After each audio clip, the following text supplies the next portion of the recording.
Hi guys, hopefully this video will be a little bit more upbeat than my last couple and a little bit shorter just because I just am going to do a quick update and I do have some stuff I want to put on here. I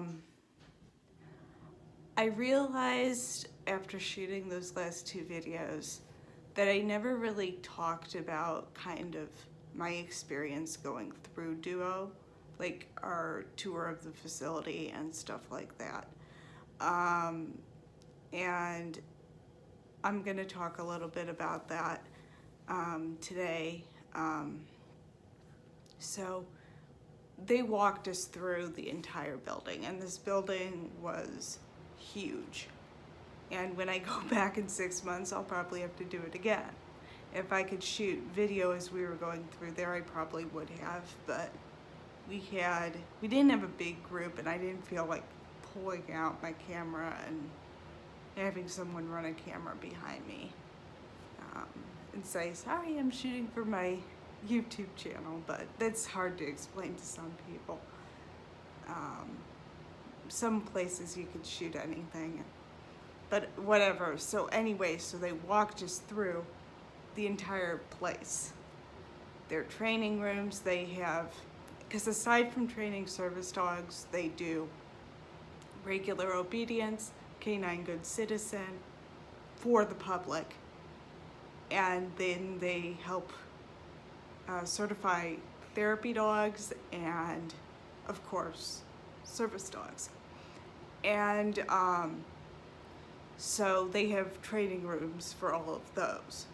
And most of the service dogs are trained in their big training rooms. The room we were in was not one of the big training rooms, but I assume we will be in the big training room for our graduation at some point,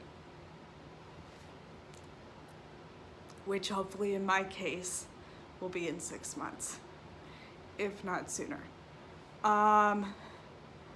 And then we got to see the puppies because, as I said, Duo raises all their dogs there. Their dogs are born there. Their dogs are at their facility until they are about 6-7 weeks old. Then they go to puppy raisers or the prisons.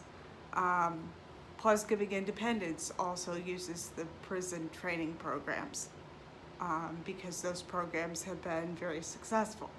So, but anyway, so in Duo's case, they flip-flop the dogs between a home environment and the prison system, because obviously an inmate can't take the dog out in public to all those other noises that they will get exposed to, TVs, vacuums, stuff like that.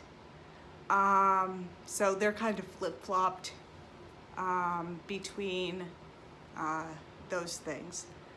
And then they are brought back, when they say, I think they said when they were about a year and a half, they're brought back to Duo, and they finish their last part of their training there until they are placed with somebody. So that's kind of where my dog is gonna be by the time I come back. It'll probably be one of the dogs that they get in the next six months. So probably one of the dogs that was not born this year, but born last year, that they still have out, kind of out in their system. So we'll see where that goes. That's where I'm kind of at right now. And I have like so much. I was thinking, oh, stuff will pace back to normal. But then of course we have Christmas right on the heels of this, and we have a lot of stuff that wasn't lining up. You know, when I think about it, we just got snow for like the second time, I think. and I wouldn't be wanting to let a dog out in this. It's only a couple of inches, but whatever. So, I mean, and I'm having surgery next year, early next year, and it would have been hard to shuffle the dog back and forth and have my mom take care of the dog when I'm recovering from surgery, because I'm essentially not going to be able to take care of the dog for at least a day after I have surgery, because I'm going to be in the hospital. I'm hoping they can get me out of there pretty quick, because I'd rather recover at home than stay in the hospital overnight. I hate staying in the hospital overnight. I mean, so I had like a lot of stuff that I had to go and just wouldn't have worked out for that. But Duo is really good. So, I mean, and then the other thing they showed us when they walked us through was the kennel. And they have about 20 dogs back there at any given time, and their dogs are tiny. I don't know if I mentioned this in my other vlogs from last week, but their dogs are like 60 pounds max. Their dogs are tiny, and most of the labs I have been around are like on the low end, like 75 maybe. But these dogs are way smaller than that. And so, I mean, even the males are not super big. But, I mean, I'll be happy with whatever I get. I mean, as long, I like the way their dogs are trained, but at some point, their dogs are like so conditioned, you have to like completely rework them every time you teach them something different from what they know, which is what my problem was with them training a dog for me. They're gonna have to completely train a dog slightly differently, specifically for me. So, and going into that, I am working on my command sequence with Trip. And it's actually working a little bit. Mom has been working with him with that as well. I think because if she says it, it'll be in my head and then I won't forget. But I mean, stuff like that. I'm just working on a few odds and ends and just getting ready for all my stuff coming up, because I realize with the dog, I'm going to have to get the lift, get my surgery. On top of that, I have to change my insurance next year because my insurance dropped me. And I just have to figure out some stuff with my doctors. I'm going to change a couple of doctors. So I have to do all of that. And then the icing on the cake with that being finishing up my service dog training.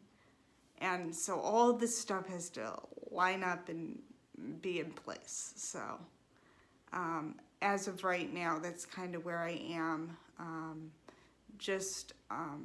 So that's a little bit about Duo and kind of where I am at right now, and where I will be moving forward. And I'll have some updates for you guys with what I'm doing with Trip, because I have to send Nadine, the trainer, I have to send her videos. I'm going to send her a few videos, just kind of what my setup outside of the team training is going to look like. So I have to send those videos next 6 months. And showing her that I can feed a dog and not need a raised dish thing, which Mom and I looked at each other afterwards and we were like, there's no way something like that's gonna fit in my kitchen. If I had a standard sized kitchen and I had a little bit more space, maybe.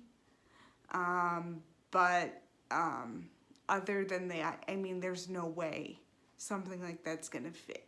So I'm gonna practice a few things and see what works working strictly from my wheelchair.